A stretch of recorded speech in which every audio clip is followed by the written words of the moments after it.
할렐루야. 한 주간도 평안하셨습니까? 우리의 모든 삶이 주의 은혜 가운데 평안해야 합니다. 내가 하나님이 평안하다고 하는 것은 마음이 평안해야 되고, 육체가 평안해야 되고, 우리의 가정이 평안해야 되고, 또 우리의 자녀들이 평안해야 되고요. 내가 살아가는 삶의 일터까지도 평안해야 되고, 내가 만나는 사람들도 평안해야 하는 것입니다. 여러분, 우리가 하나님의 은혜 가운데 산다고 하는 것이 얼마나 위대하고 대단한 것인지 우리는 꼭 기억해야 합니다.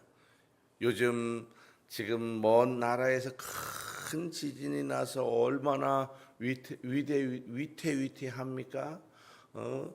여러분, 이 지진을 보는 일본은 얼마나 가슴이 서늘하겠어요?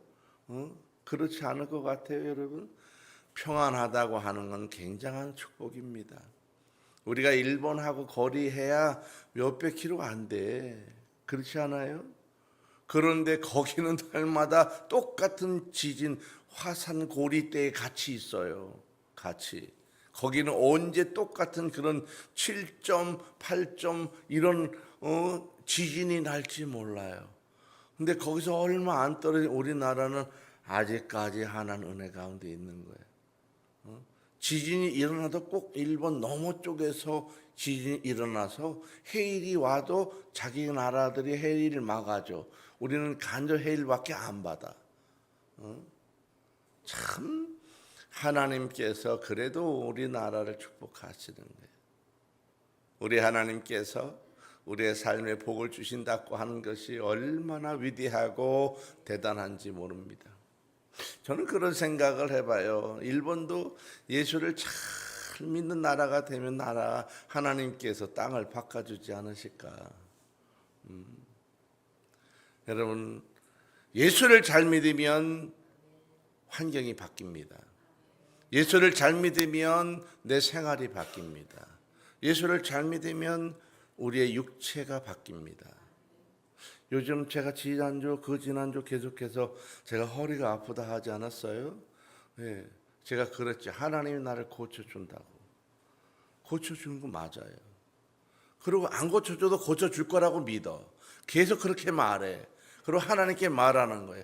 고쳐줄 줄로 믿어. 하나님은 전능하다고 말하지 않았습니까? 나를 만든다고 말씀하지 않으셨습니까? 하나님께서는 하지 못할 일이 없으시다고 하지 않으셨습니까? 불가능이 없으신 하나님, 안 되는 일이 없는 하나님.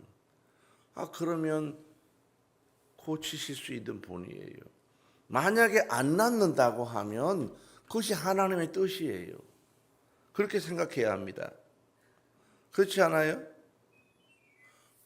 바울 같은 사람도 하나님 앞에 병 낫기를 그렇게 기도했지만 하나님이 안 고쳐주잖아요. 그러니까 뭐라 그래요? 네 은혜가 족하다 하니까 그대로 받아들이는 거예요. 저는 그렇게 생각해요. 우리 사모님은 왜 병원에 안 가냐고. 우리 권사님들이 장로님, 병원에 가서 물리치료도 받고, 나 치료 받아야지. 물론 그럴 수 있지. 근데 시간이 없어. 너무 수양간 일을 하느라고. 그 아픈 중에도 열심히 일을 했더니 글쎄 거의 다 나았어요. 오늘 아침에 세수를 해보니까 허리가 굽혀져. 원래 기침을 못했는데 기침이 돼. 하나님께서 하나하나 이렇게 고쳐준, 그냥 나을 거라고 고백하는 거예요. 회복할 거라고 고백하는 거예요. 잘 될 거라고 고백하는 거예요. 우리는 어디로 가느냐? 말씀대로 가는 거예요. 여러분, 병나서 죽을 걸 두려워하십니까? 어떤 분은 병원에 가랬더니 무서워서 못 간대요. 왜냐? 무서운 게 나오면 어떡하냐는 거예요. 못 간다는 거예요. 저는 무서워서 안 가는 것이 아니라 하나님께서 고쳐줄 줄로 믿고 안 가는 거예요. 오늘 아침에 일어나 보니까요, 오른쪽 옆구리 배가 굉장히 막 아파요. 이건 화장실에 가고 싶어서 아픈 게 아니에요. 배가 산만해졌어요. 그래서 속으로 대장암이 걸렸나? 왜 갑자기 여기가 아프지? 여기저기 가려운 거 보니까 당뇨병이 생겼나? 왜 그렇지? 여러 가지 근심과 걱정이 이제 꿈속에서 일어나는 거예요. 막 아침에 새벽에 깨어지는데 그런 생각이 들어요. 그러면서 또 생각이 나는 거예요. 나는 만약에 이런 큰 병이 생기면 병원으로 달려가야 되나? 또 기도해야 되나? 하나님 고쳐줄 줄로 믿어야 되나? 여러 가지 고민이 되는 거예요. 어찌 해야 될까? 제가 그랬습니다. 하나님께서 나에게 만약에 이런 큰 질병을 주셨다면 나는 그대로 받아들일 거다. 그리고 하나님 나를 부르시는가 보다 하고 감사한 줄로 알고 여기까지인가 보다. 그리고 정리하고 가야 되겠구나. 그런 생각을 했습니다. 그리고 일어나서 이제 화장실에 갔다가 다행히 허리가 굽어져서 머리도 감고 세수도 하고 이제 그러니까 거의 다 나은 거야. 속으로 하나님께서 또 고쳐주는 거 보니까 다른 질병은 아직 없겠구나. 가서 방귀를 뿡뿡뿡 몇 번 뀌었더니 배가 도로 홀쭉해졌어요. 아픈 것도 다 사라졌어요. 다 하나님 은혜로 낫는 거지. 내가 잘 돼서 열심히 노력해서 뭐 많이 좋은 거 먹었다고 되는 것이 아닙니다. 우리가 하나님 앞에 섰을 때에 하나님께서 나를 만져주시고 나를 이끌어 가시고 나를 도우시고 나를 평안하게 하신다고 하는 것 감사해야 합니다. 그래서 우리는 오늘 감사하는 거예요. 오늘 감사하는 거예요. 여러분 이제까지 하나님께서 내 삶을 인도하시고 내게 복을 주시고 나를 이만큼 축복하셨다고 믿으셨다고 하면 그것이 믿어진다고 하면 여러분은 끊임없이 예배해야 합니다. 이것이 사람의 길이에요. 사람이요 미련한 사람이 뭐냐면 주의 은혜로 인해서 잘 됐어 그 다음에 예배 안 드린 사람이 그 사람은 저주를 데리고 오는 거예요. 불러오는 거예요. 저주를 그날부터 데리고 오는 거예요. 불러오는 거예요. 하나님께서는 유보의 시간이 있어요. 유보의 시간. 사람마다 유보의 시간. 그 유보의 시간이라는 것이 끊임없이 있는 게 아니에요. 유보의 시간이 어느 한계치가 있는데 그거를 몰라요. 아무도 몰라요. 예수님도 몰라요. 누구도 예측하지 못해요. 오직 하나님만이 아시는 거예요. 그 사람에게 유보해 주는 시간이 있어요. 끊임없이 유보되느냐? 그렇지 않아요. 어느 날 그 사람의 길을 털어버리는 거예요. 마지막 털어버려서 안 되면 마지막 생명을 가자. 이제 너는 더 이상 있을 필요가 없다는 것입니다. 우리는 이 땅에서 있는 이 시간 동안 내가 해야 될 가장 중요한 것이 뭐냐면 하나님을 만나는 거예요. 세상에 수없이 많은 사람을 만나지만 하나님을 만나는 거예요. 여러분 하나님은 어디서나 만날 수 있지만 하나님께서 만나자고 하는 약속 장소가 있다는 거예요. 약속 장소. 여러분 어디서 주로 사람을 만나요? 길거리에서 만나요? 주로 집에 찾아가세요? 어디서 만나셔요 하나님을? 우리 하나님은 아무 데서나 만나지 않아요. 하나님은 만나는 곳이 있습니다. 어디서 만났느냐? 오늘 하나님은 성막에서 만나는 거예요. 그 중에서도 법궤 위에서 만나는 거예요. 왜 법궤에서 만나느냐? 왜 법궤 위에서 만나요? 그것은 인간의 가장 큰 골치 아픈 문제, 죄의 문제를 해결해야 되기 때문에 거기서 만나는 거예요. 죄의 문제가 해결되지 않는다면 하나님은 그 사람을 만나주지 않아요. 자, 출애굽기가 다음 주면은 이제 완본으로 끝납니다. 1년 동안 출애굽기의 모든 설교를 완본으로 다 40장까지 맞춰져요. 그럼 출애굽기의 결론이 뭐냐? 출애굽기의 결론은 만남이에요. 만남. 내가 너와 거기서 만나. 그 거기는 어디냐는 거예요. 거기. 내가 너와 거기서 만나. 그 거기가 어디냐는 거예요. 거기라고 하는 것은 법궤 위에서 만나는 거예요. 법궤가 뭐냐는 거예요. 법궤는 세 가지가 들어있어요. 법궤 안에 뭐가 들어있어요? 첫 번째 십계명 돌판이 2개가 들어있어요. 두 번째는 만나 항아리가 들어있어요. 세 번째는 뭐예요? 아론의 쌍난 지팡이가 들어있어요. 왜 이게 들어있느냐? 사람들이 이 세 개가 왜 들어있는지 해석을 잘 못해요. 이 세 개는 무엇을 의미하는 거예요? 이것은 죄를 의미하는 거예요. 무엇을 어겼다는 거예요? 첫 번째, 뭘 어겼다는 거예요? 뭘 어겼다는 거예요? 십계명 어겼다는 거예요. 십계명은 율법인데 그 중에 대표적인 건 두 가지예요. 하나는 뭐예요? 하나님을 경외하는 것을 네가 어겼다는 거예요. 첫 번째, 1계명부터 4계명까지요. 5계명부터 10계명까지의 계명을 어긴 내용은 뭐예요? 사람을 존중하지 않았다는 거예요. 존중하지 않았다는 거예요. 이것이 죄라는 것입니다. 그 다음에 두 번째, 뭐가 들어있어요?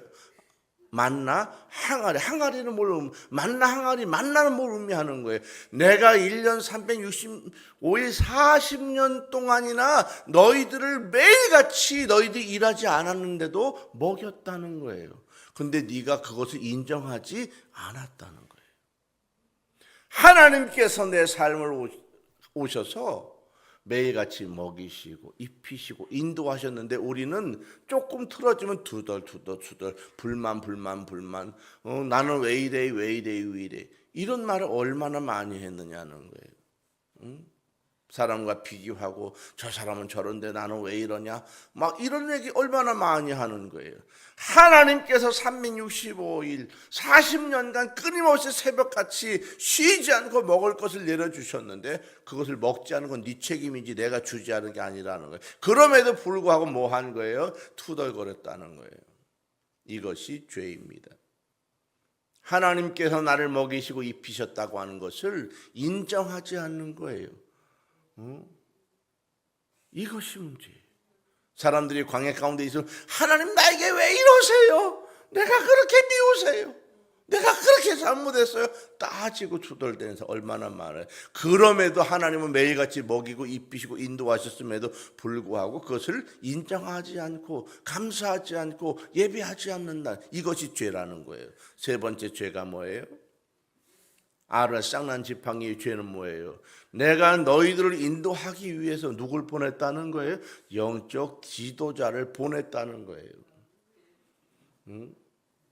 그래서 영적 지도자 누구냐? 아론을 보냈다는 거예요. 자, 출애굽기를 잘 읽어보면 지도자가 두 사람이 나와요. 하나는 모세가 나오고 하나는 아론이 나옵니다. 모세는 하나님 앞에 서서 그들을 애굽에서 이끌어내는 역할을 감당했지만은 아론은 무엇을 했느냐? 하나님 앞에 이스라엘 백성들이 예배하게 만드는 역할을 담당했습니다. 그런데 이 아론이 이 성경을 읽어보면 중간에 모세가 시내산에 올라갔을 때 밑에서 모세가 안 내려오니까 무슨 짓을 했어요? 사람들을 모아가지고 금반지, 은반지, 목걸이 다 빼가지고 금송아지를 만들고 이것이 우리 하나님이라고 해서 거기서 난리를 치고 절을 하고 우상 숭배하지 않았어요? 그가 누구예요? 아론이라고요. 그런데 성경 읽어보면 하나님께서 아론을 죽이지 않았어요. 징계하지 않았어요.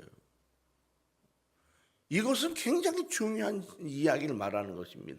우리가 볼 때 아론은 중대한 범죄자입니다. 하나님 앞에 당장 죽어야 될 사람이에요. 그럼에도 불구하고 하나님은 그 아론을 죽이지 않고 그거에 대해서 말하지 않아요. 왜 그랬을까? 왜 그랬을까?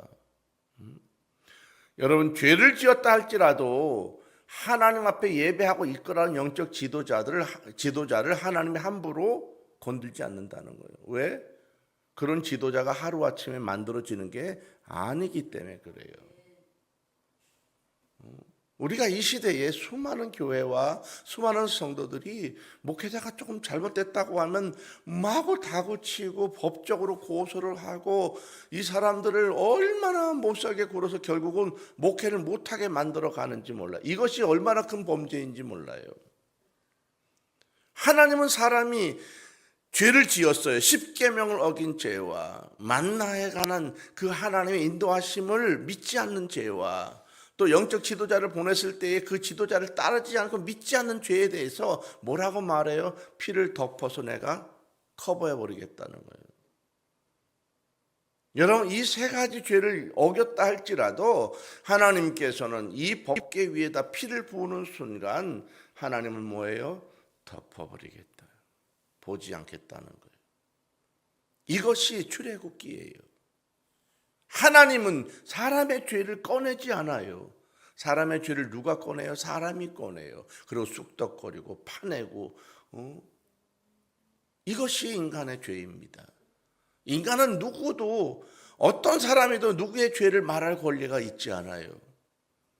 우리는 성경에서 배워야 될 게 뭐냐면 남의 죄와 허물을 덮어주는 훈련을 하셔야 합니다.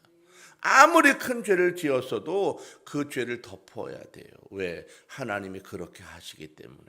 우리는 단죄하는 습관이 있어요. 단죄하는 습관. 그리고 내가 마치 정의로운 것처럼, 내가 마치 도덕적인 것처럼, 내가 마치 의로운 사람인 것처럼 사람의 죄를 파내요. 이쑤시개처럼 틈새 파내서 그 사람의 죄를 막 드러내고 부각시키고 초라하게 만들고 그 사람을 부끄럽게 만들고 그 사람을 넘어지게 만들고 그 사람을 쫓아내려고 하는 거예요. 하나님은 그렇게 하지 않아요. 하나님은 그런 중대한 너희들의 죄가 있어도 하나님은 덮고 보지 않는다는 거예요. 말하지 않는다는 거예요. 하나님은 그 죄를 잊어버렸다. 보지 않는다는, 파내지 않는 거예요. 이것이 출애굽기의 가장 중요한 핵심입니다. 그리고 그 죄가 덮어진 그 사람을 하나님은 내가 너를 거기서 만나겠다는 거예요. 이것이 출애굽기입니다. 여러분, 이 출애굽기의 완공식이 오늘은 나와요. 준공식이 오늘 나오는데 이 준공식을 하는 가장 중요한 이유가 뭐냐 하면 성막이 완성된 것에 대해서 하나님 스스로도 좋아하시고 하나님의 백성들도 역시 감사하는 자리예요. 그리고 그들을 치하하는 것입니다. 그들이 어떻게 이렇게 잘했는가? 여기서 가장 중요한 구절은 뭐냐 하면 32절에 보면 그것이 있습니다. 모세에게 명령하신 대로 다 행하였다. 이것이 핵심이에요. 명령하신 대로 다 행했다. 성막은요, 굉장히 좋은 환경에서 만든 게 아니에요. 가장 척박하고 가장 거칠고 가장 어려운 환경 속에서 만들었습니다. 재료를 구하기가 쉽지 않고요. 이 설계도도 한 번도 행해보지 않은 그런 특별하신 그 하나님의 식양을 따라서 설계도를 맞춰서 진행하게 되었습니다. 한 번도 만들어 보지 않은 거예요. 한 번도 보지 않았어요. 이것은 애굽에서 보던 신전과는 전혀 다른 양식이에요. 하나님께서 실 하나하나 수를 놓게 하시고 말뚝 하나하나에도 금을 싸고 은을 싸고 동을 싸고 다 싸서 만들고 실 하나를 꼬아서 만드는 것조차도 세심하게 꼬게 만들어 놓으셨습니다. 이거를 만드는 과정에서 어떤 사람은 내가 하는 방법이 더 나은데 이것이 더 멋진데 이것이 더 이쁜데 여러분 그 누구도 이런 유혹에 타협하지 않았다는 것입니다. 이스라엘 백성들과 부살렐 오홀리압 같은 장인들이 하나님의 말씀대로 성실히 이행했습니다. 오늘 이 말씀을 통해서 이 역사를 하나님의 말씀대로 행하는 영적인 자세, 이것이 무엇이냐는 거예요. 하나님의 일을 행하는 영적인 자세가 뭐냐?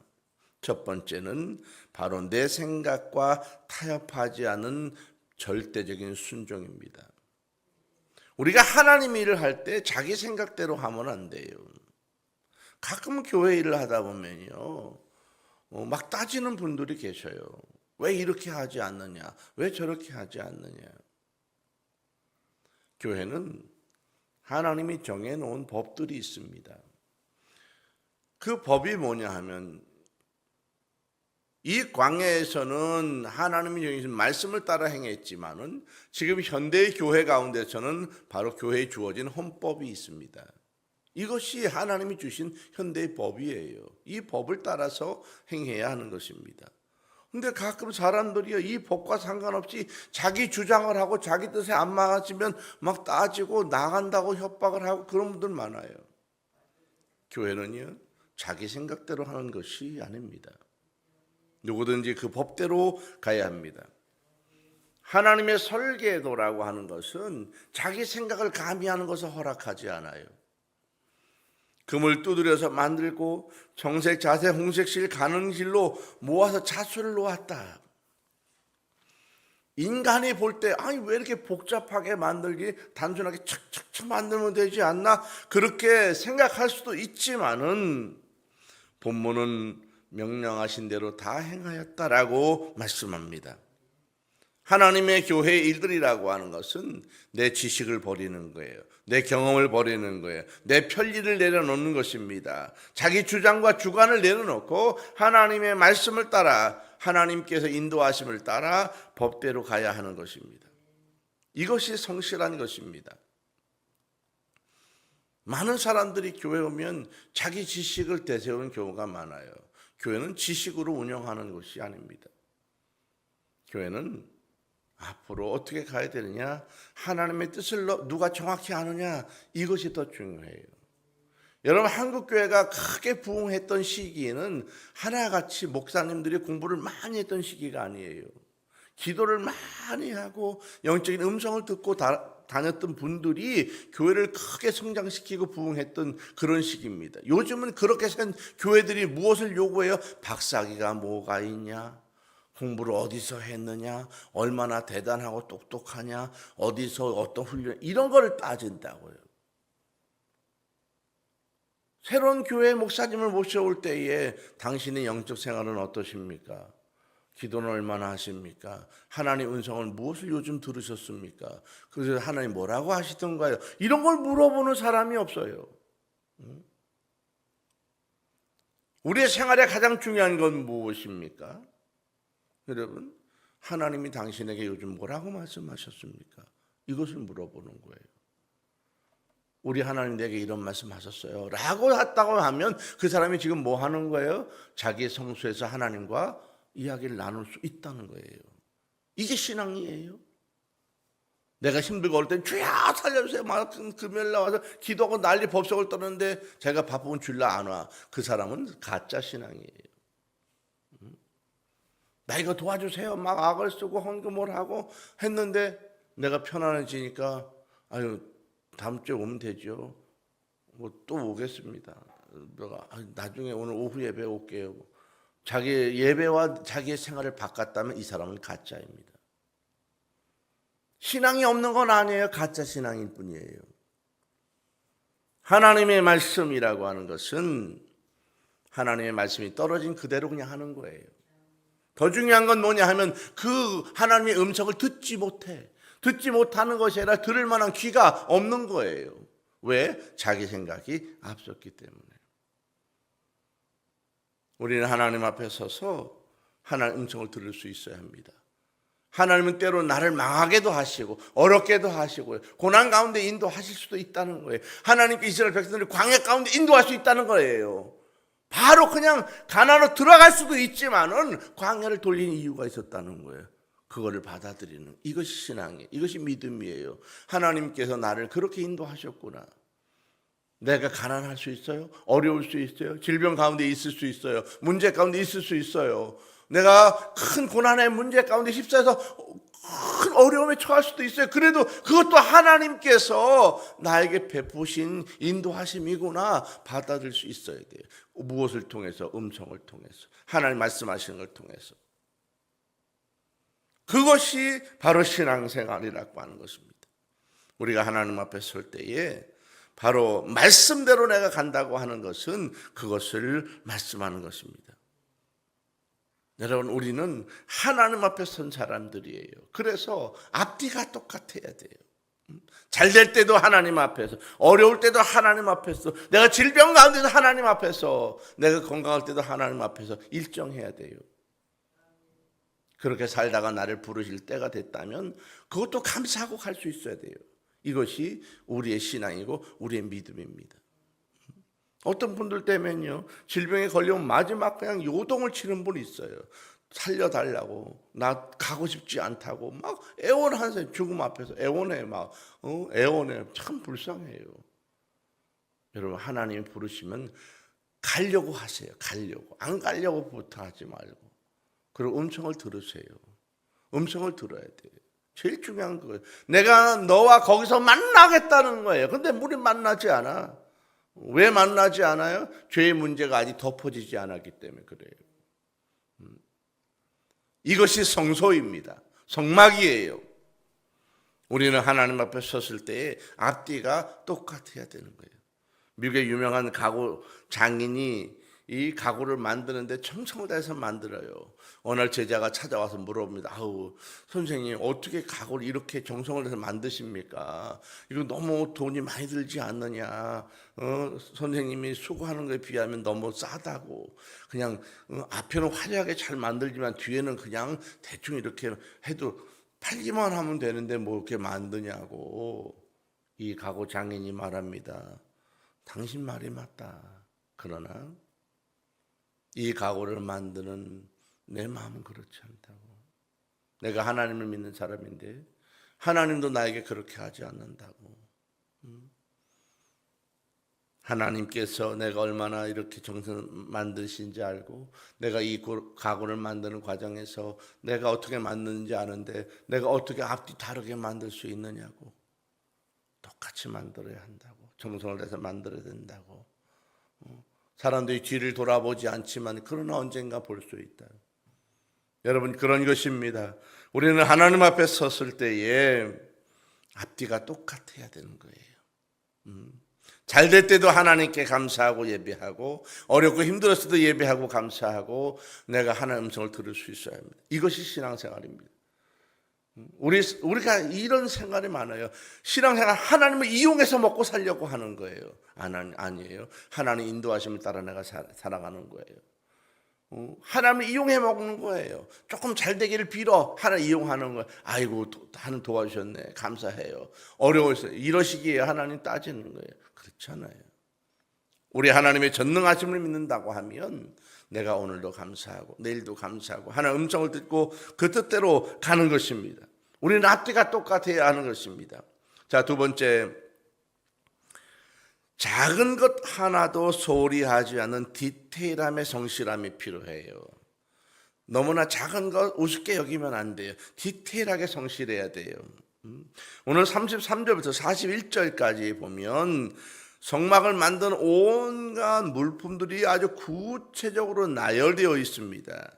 거기 보면 덮개, 갈고리, 널판, 띠, 기둥, 받침, 거기 보면 상, 등대, 분향단 이런 거 다 자세히 나오는데 그 제사장이 입는 옷의 단추까지도 어떻게 달아라 그런 내용들이 나와요. 하나님은 이 거대한 성막 전체만 보신 것이 아니라 거기에 들어가는 보이지 않는 작은 말도 하나하나 세심하게 옷자락 하나하나 끝까지 다도 보고 계셨다고 하는 것입니다. 우리 하나님께서 내가 살아가는 삶의 처소에 오셔서 내가 살아가는 모든 삶의 자리에서 아주 사소하고 작은 일까지라도 간섭하시고 정확하게 나를 보고 계시다고 하는 것입니다. 내가 하나님 앞에 얼마나 성실한가 보는 거예요. 요즘 왜 교회가 비어가는가? 왜 비어갈까? 그것은 바로 하나님의 복음을 정확하게 배우지 못해서 그러는 거예요. 많은 사람들이 뭘 많이 배워야 되느냐? 아니에요. 하나님 예배할 때에 예배의 말씀을 잘 듣고 그것을 잘 새기고 가면 돼요. 하나님께서 내 삶에 오셔서 내 작은 거 하나하나도 디테일하게 보시고 간섭하신다는 것입니다. 하나님은 알지 못하는 것이 없으시다. 하나님께서 내가 행하는 거 모르시는 게 없다는 걸 알아야 돼요. 인정해야 합니다. 하나님께서 내가 믿는 삶 가운데 아주 하나하나 자세하게 보신다는 거예요. 내 생각과 내가 행하는 것과. 여러분, 하나님 앞에 서서 내가 살아가는 거예요. 교회 와서 하나님 바라보는 게 아니고요. 내가 살아가는 삶의 터전에서 걸어가면서, 내가 사회생활 하면서, 학교 다니면서, 또 직장 다니면서, 사람을 만나면서 내가 말하는 거, 생각하는 거, 그거 하나하나 하나님이 다 보고 계시는, 아주 디테일하게 나를 보신다고 하는 것입니다. 우리는 하나님의 축복, 뭐 이런 것을 요구하지만은 내가 하나님 앞에 섰을 때에 너무나도 디테일하고 자세하게 서서 하나님을 사랑하고 섬기고 경배하고 예배해야 되겠다는 생각을 더 자세하게 해나가야 하는 것입니다. 하나님은 나를 통해서 경배를 받으시고 높임을 받으시고 하나님의 이름이 이 땅에 편만하게 되기를 원하시는 것입니다. 미국의 유명한 설교가 중에 스펄전 목사님이 어느 날 자기 집에 일하는 여종을 하나 이제 데려왔습니다. 데려와서 이제 일을 하니까 이 스펄전 목사님이 이 일하는 여종에게 복음을 전했어요. 복음을 전해서 이제 예수를 믿지 않던 여인인데 예수를 믿게 됐어요. 꾸준하게 복음을 예수 믿게 됐습니다. 예수를 믿고 한참 지나서 이제 이 스펄전 목사님이 이 여종에게 물어봅니다. 자매님, 예수님이 믿어지느냐 하더니 믿어진다고. 그러면 당신이 생활하면서 예수님이 믿어진 이후에 뭐가 달라졌습니까? 물어봤어요. 그러니 이 여종이 하는 말이, 목사님, 제가 예전에는 와서 일할 때 사람들이 보이는 카페 위만 이렇게 청소하고 쓸고 닦고 갔습니다. 근데 예수님을 믿고 나서 아무도 보지 않아도 내가 카펫을 다 들고 그 카페 밑까지 내가 깨끗이 청소하게 됐습니다. 우리 주님은 보지 않는 곳에서도 다 보고 계시고 알지 못하는 곳이 없기 때문에 내가 그렇게 지금 살아가고 있습니다. 이것이 신앙생활이에요. 내가 하나님 앞에 서서 아주 디테일한 성실함으로 서야 하는 것입니다. 여러분의 마음가짐 하나하나 우리 하나님이 있지 않아요. 하나님께서 그 내가 갖고 있는 생각 하나하나 사람은 모를 수 있어요. 사람은 속일 수 있어요. 그러나 하나님은 속일 수 없습니다. 하나님은 알고 계시고 내가 나를 알고 있는 거예요. 자, 세 번째, 우리는 어떻게 가야 되느냐? 하나님께서 내게 주신 공동체를 세우기 위한 달란트가 있습니다. 이것을 가지고 연합의 성실함으로 써야 돼요. 연합의 성실함. 신앙생활은 혼자 하는 게 아니에요. 신앙생활은 연합으로 하는 것입니다. 모세가 성막을 만들 때 말씀을 받아서 전달했지만은 모세가 만든 건 아니에요. 또 거기에서 오홀리압, 부살렐 이런 사람만 만든 건 아니에요. 거기에 수없이 많은 사람들이 동원됐습니다. 금을 다루는 사람, 은을 다루는 사람, 천을 다루는 사람, 수를 놓는 사람, 거기에 짐을 나르는 사람, 거기에 얼마나 많은 사람들이 수고했는가. 그 일을 할 때 자기의 은사와 자기의 재능을 따라서 하나님 앞에 일했습니다. 누구 하나 자기가 만든 것이 최고다라고 자랑하지 않았습니다. 내가 만든 최고의 금등대입니다. 거기에 그런 자랑 나오지 않아요. 내가 제일 큰 거 바쳤습니다. 내가 제일 돈 많이 바쳤습니다. 그런 말 하지 않았습니다.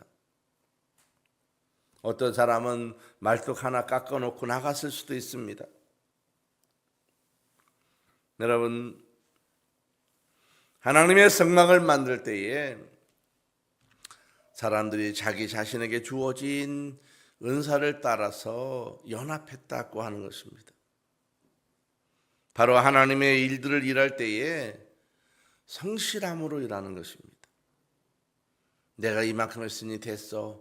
나는 이미 지쳤어. 나는 나이가 많아. 아니 뭐 누가 하겠지. 아이고 나는 안 해도 돼. 뭐 할 수 없지 뭐 바쁜데. 이렇게 한 사람이 없다는 것입니다.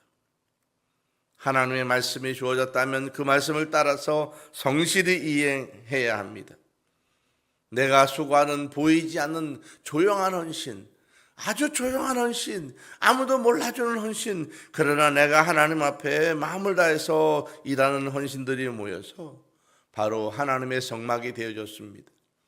이 시대에 내가 알 수 없는 그런 헌신들을 내가 보이지 않는 곳에서 끊임없이 일하고 주 앞에 영광을 돌려드릴 때에 그것이 모아져서 바로 아름다운 교회가 세워지고 하나님의 복음이 증거되며 하나님의 축복이 되어지는 것입니다. 여러분, 이러한 작은 헌신이라고 하는 것은 오케스트라와 똑같은 거예요. 보이지 않는 작은 악기. 제가 이 오케스트라 보면요, 트라이앵글이라는 거 있어요. 초등학교에 가면 이만한 삼각형 그 쇠고리 있지 않아요? 띵띵 하는 거. 그거 뭐 별거 같아요. 그거 띵 별거겠어요? 아무것도 안 해요. 근데 오케스트라에서 그것도 하나의 연주가 된단 말이에요. 맨 처음부터 띵띵띵띵 치는 게 아니에요. 어떻게 하다 보면 마지막에 띵 한 번 칠 수도 있어요. 1시간, 2시간 연주하다가 마지막에 띵 한 번 칠 수도 있어요. 그럼에도 그거 하나가 없으면 완성되지 않는 거예요. 이것이 바로 하나님 앞에 선 사람들입니다. 내가 다루는 악기가 아주 작은 거예요. 별거 아니에요. 소리도 별로 안 나요. 그렇지만 그거 하나를 통해서 완성이 되는 것입니다. 수놓는 사람이 수를 하나 이쁘게 천사를 수놓는데 마지막 그 수를 제대로 안 놓으면 완성이 안 되는 거예요. 하나님의 일이라고 하는 것은 그런 것입니다. 하나님의 일은 내가 하나 빠지면 어때?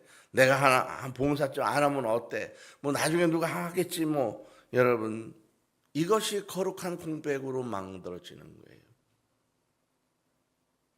내가 하나님 앞에 서서 헌신으로 충성으로 마음을 다해서 내게 주어진 일을 하나님의 성령의 가운데 이뤄낼 수 있다면 하나님은 그것을 통해서 그 사람을 통해서 하나님의 교회를 완성해 나가시고 하나님의 영광을 이 땅에 드러내시며 하나님의 구원을 이끌어 가시는 것입니다. 여러분, 이 디테일한 헌신과 연합의 헌신을 통해서 하나님은 그걸 자세히 보시고 그 사람과 그 가문과 그 일하는 것을 축복하시는 거예요. 하나님의 축복이 가문에 갑자기 오는 것이 아닙니다. 이스라엘 백성들이 하나님의 말씀대로 사소한 것 하나하나까지라도 온 공동체가 마음을 합쳐서 성실하게 이행했을 때에 성막이 만들어진 거예요.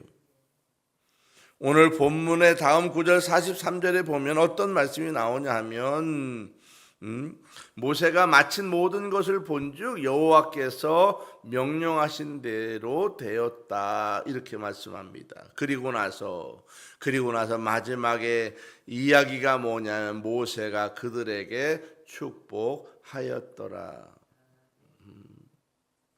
그들에게 축복하였더라.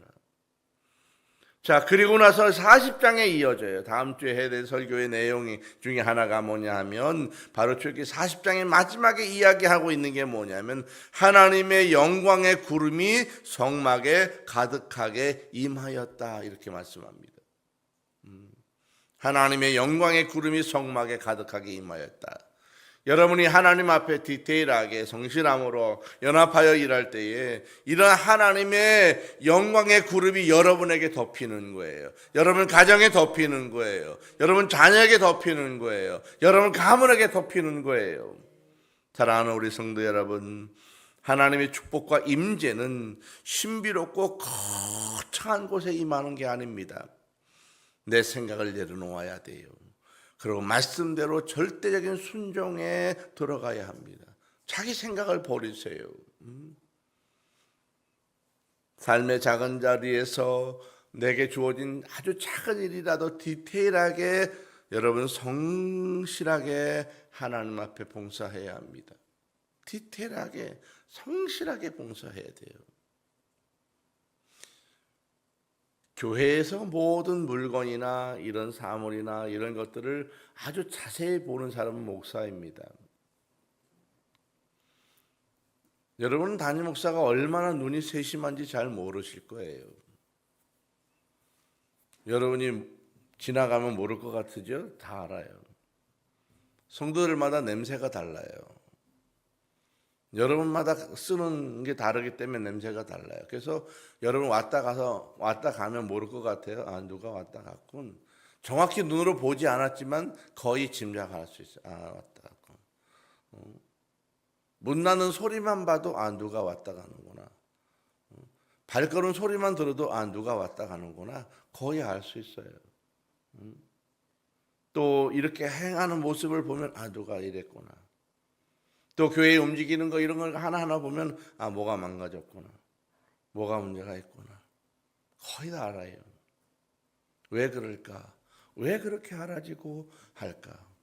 그것은 바로 마음을 깊이 쓰기 때문에 그런 것입니다. 교회에 마음을 두기 때문에. 여러분 하나님께 마음을 두십시오. 그럼 하나님께서 여러분에게 하시는 말씀이 아주 세심하게 들립니다. 하나님의 음성이 들려요. 하나님의 마음이 알아져요. 그대로 행하십시오. 그래야 복이 되는 거예요. 그래야 여러분 채워주는 거예요. 여러분 우리 하나님의 음성을 들으세요. 마음을 알으세요. 하나님 마음을 받으세요. 하나님 말하는 하나님 주신 마음이 있어요. 그 마음을 따라 움직이세요. 여러분 생각을 버리세요. 그러면 하나님께서 여러분 생각지도 않은 것으로 채우시고 여러분을 인도하시고 이끌어 가시고요. 하나님께서 대단한 것으로 여러분을 세워놓으십니다. 내게 주신 은사를 묵묵히 공동체를 위해서 연합하시고 헌신하고 섬기십시오. 그것이 여러분 삶의 축복이 될 것입니다. 하나님의 정막 안에 하나님께서 임재하셔서 그곳에서 말씀하시는 그 자리까지 여러분 만들어 가셔야 됩니다. 여러분이 수고하고 섬기고 애쓰는 이 성전 안에서 하나님께서 다른 사람에게도 말할 수 있다고 하면 내가 한 이 헌신을 통해서 하나님의 뜻이 이루어지는 것입니다. 이제 하나님 말씀만을 붙잡으십시오. 하나님이 여러분에게 말씀하는 소리를 들으십시오. 하나님께서 여러분 심령 가운데 말씀하시는 그 디테일한 이야기를 들으시고 그 뜻대로 순종해 가십시오. 그것이 여러분과 여러분 가문과 여러분 후손과 여러분 하는 모든 일들에 하나님의 큰 복이 임하게 될 줄로 믿습니다.